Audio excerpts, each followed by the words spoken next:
At Motopo, in southern Rhodesia, we visit the tomb of the man whose life was dedicated to the foundation of what is now the youngest self-governing member of the Commonwealth.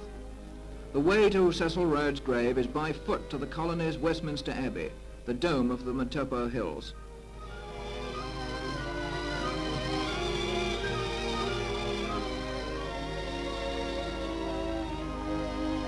Here, in the silence chosen by Rhodes for his resting place, we are in a setting that is in keeping with Rhodes' own character, rugged, rough-hewn and forthright.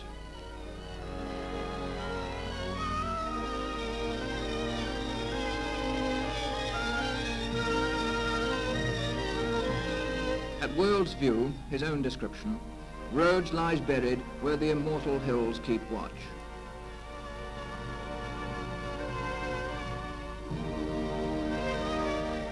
The heritage entrusted by pioneers such as Rhodes finds greatness in the South Africa of today.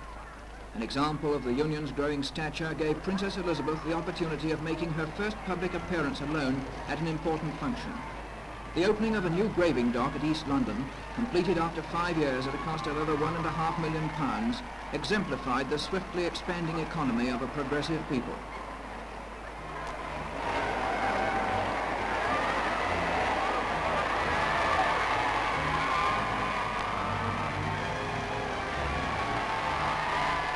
The international flag, flying alongside the Union Jack, signalled a new chapter of the Union's maritime history.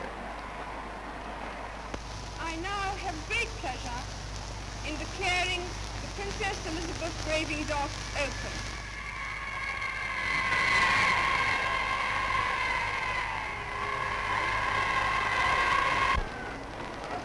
To the frigate Transvaal fell the honour of breasting the white tape across the entrance, first ship to enter the Princess Elizabeth graving dock, a new triumph of South African engineering that bears a princess's name, one day perhaps a queen's.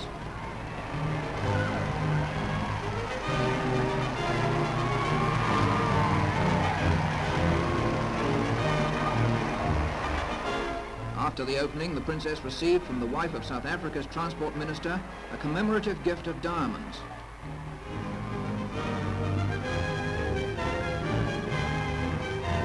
She was evidently very delighted with the gift.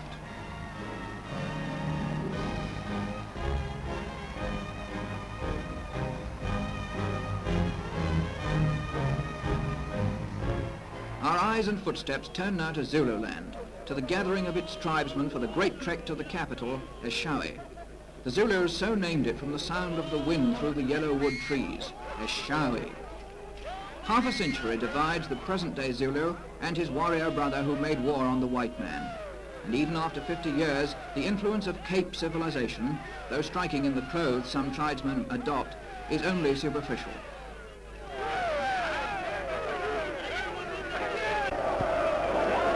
The enthusiasm with which these sons of the great King Chaka flock to give greetings to the royal party is living proof of the wise rule which has effaced the memory of old and bitter wars.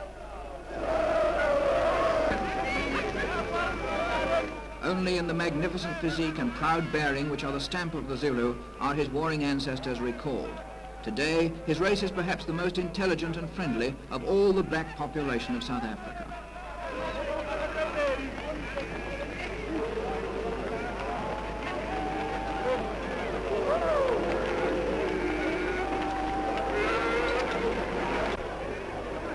The royal family, in all their 3-month tour of South Africa, 10,000 miles by road, rail and air, were to witness here at Eshowe perhaps the most typical and dramatic spectacle from this mighty continent.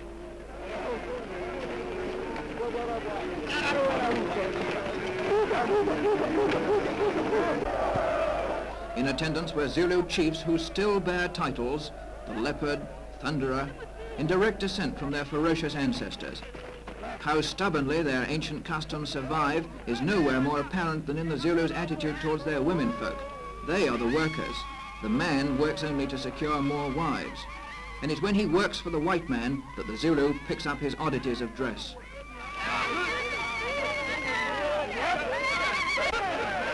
From the royal pavilion, their majesties witnessed the ceremonial incitement of the tribesmen to their ritual dance.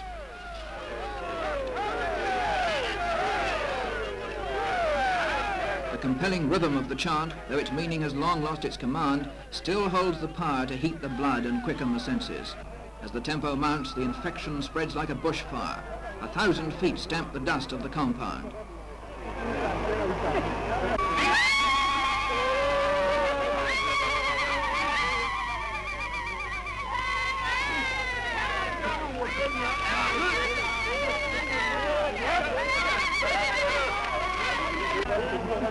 Shields aloft, assegais menacing the skies, the Zulus bring their ritual dance to its terrifying climax. Crying a royal salute, the ranks of tribesmen surge upon the royal dais for the symbolic gesture of submission. An unforgettable memory of Zululand. Only a few hours remained in the Cape when the royal family, drawn like all visitors by the strange magic of Table Mountain, travelled by cable car to its summit.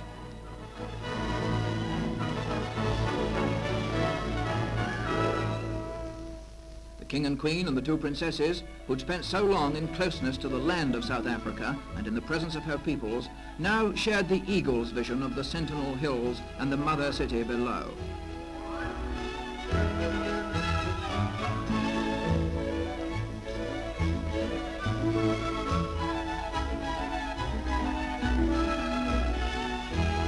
On the long, slow climb to the top, the mountain's wooded slopes falling away beneath unfold a changing pattern of patchwork green.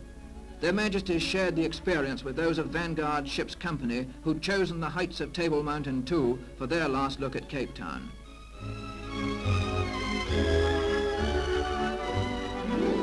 From the window of the car, the royal family view the summit of Table Mountain, footstool to the blue heavens. Sugarloaf on this royal day had shed the cloudy mantle it so often wears.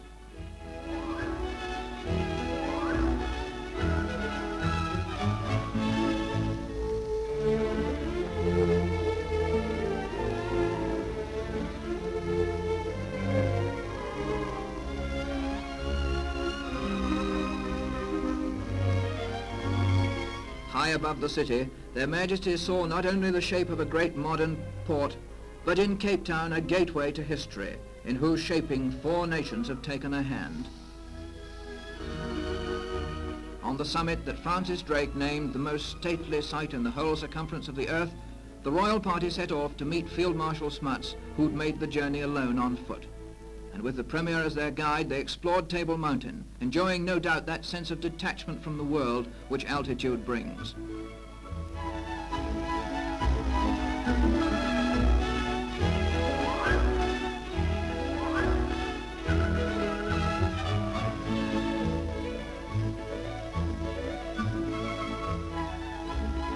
Their Majesties could have chosen no better point from which to survey not Cape Town alone, but the perspective of the whole triumphant tour.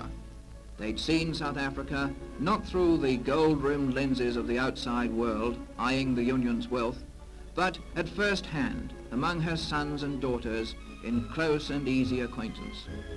They'd seen many places which the scope of our film does not include. Above all, Their Majesties' visit had been a token of the interdependence of 2 great nations.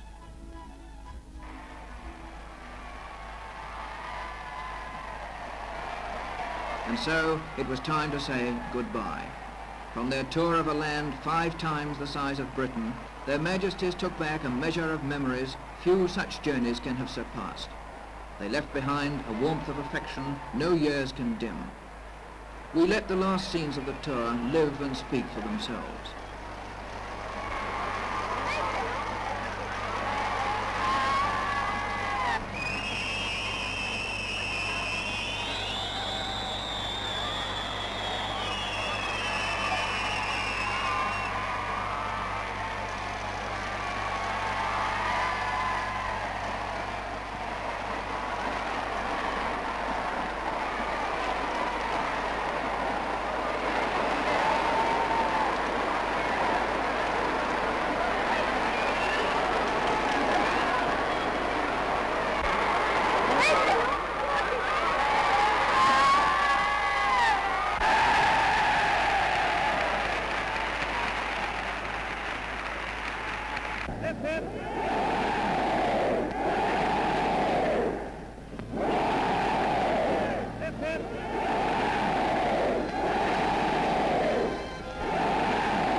Vanguard heads her bows for home.